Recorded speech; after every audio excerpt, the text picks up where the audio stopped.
როგორც დაგპირდით, დღეიდან დავიწყებთ საუბრებს ფლექსის შესახებ. ყველაფერი ფლექსზე. რატომ ჩვენ? ალბათ იმიტომ, რომ მთელ საქართველოში ვართ ერთადერთი ცენტრი, საიდანაც ყოველ წელს მიდიან მოსწავლეები ფლექსით ამერიკაში. თავიდან, რა თქმა უნდა, არ გვერქვა ინგლისური ენის აკადემია, იყო თიკო მასწავლებლის მოსწავლეები, მაგრამ დღეს უკვე ოფიციალურად ჩვენ ვართ ინგლისური ენის აკადემია და შემიძლია გითხრათ, რომ 2008 წლიდან არ გქონია წელიწადი, როდესაც ჩვენგან არ წასულა მოსწავლე ფლექსით ამერიკაში. შესაბამისად, შეგვიძლია გარკვეული რჩევები მოგცეთ, გირჩიოთ თავიდანვე სწორი პროცესი იმისათვის, რომ გახდეთ კარგი აპლიკანტი. დღეს მოდით ვისაუბროთ შესავალზე ფლექსის პროგრამის შესახებ. ვინც იცით ეს პროგრამა და ხართ მზად რომ მიიღოთ მონაწილეობა, ალბათ უკვე იცით როგორ უნდა დაგეგმოთ თქვენი მომავალი, თუმცა ვინც არა, გეტყვით რომ ფლექსის პროგრამა ეს არის ერთწლიანი გაცვლითი პროგრამა, არაჩვეულებრივი პროგრამა, ყველაზე კარგი პროგრამა, რომელიც საქართველოში არსებობს, მოსწავლეებს, სკოლის მოსწავლეებს მე-9-11 კლასიდან უშვებს 1 წლით სასწავლებლად ამერიკულ საჯარო სკოლაში. შეიძლება რაიმე შეზღუდვა იყოს ასაკობრივი, მაგალითად შარშან ვერ შეძლო ყველა მე-9 კლასელმა მონაწილეობა.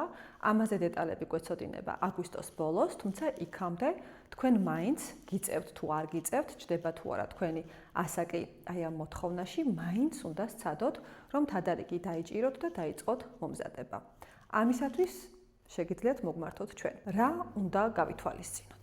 პირველი, სანამ დაიწყებთ აპლიკაციის შევსებას, რომელიც დაიდება აგვისტოს ბოლოს, ჯერ დაფიქრდით, ხართ თუ არა მზად.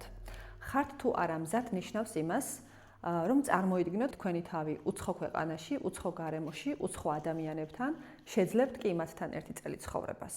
თუ არა, თუ შეგეშინდებათ, მაშინ ესე იგი ჯერ მზად არ ხართ. დაელოდეთ მომდევნო წელს.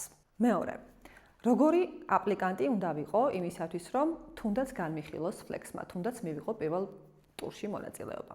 გეტყოდით, რომ ძალიან მნიშვნელოვანია თქვენი როგორც სასკოლო, ისე არასასკოლო ცხოვრება.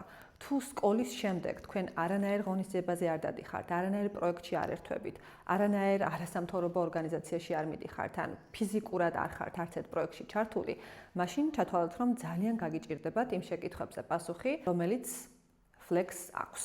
ამიტომ გაემზადეთ ამისთვის. მესამე, არის თუ არა თქვენი ოჯახი მზად ამისთვის? ბევრჯერ ყოფილა შემთხვევა, რომ მოსწავლეს უნდა წასვლა ფლექსში მონაწილეობას მიიღება, თუმცა ოჯახი არ არის მზად.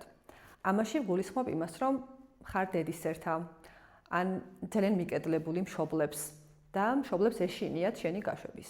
პირველ რიგში მოდი ვკითხოთ მშობლებს, არიან თუ არა ისინი თანახმა, რომ თქვენ ეს 1 წელი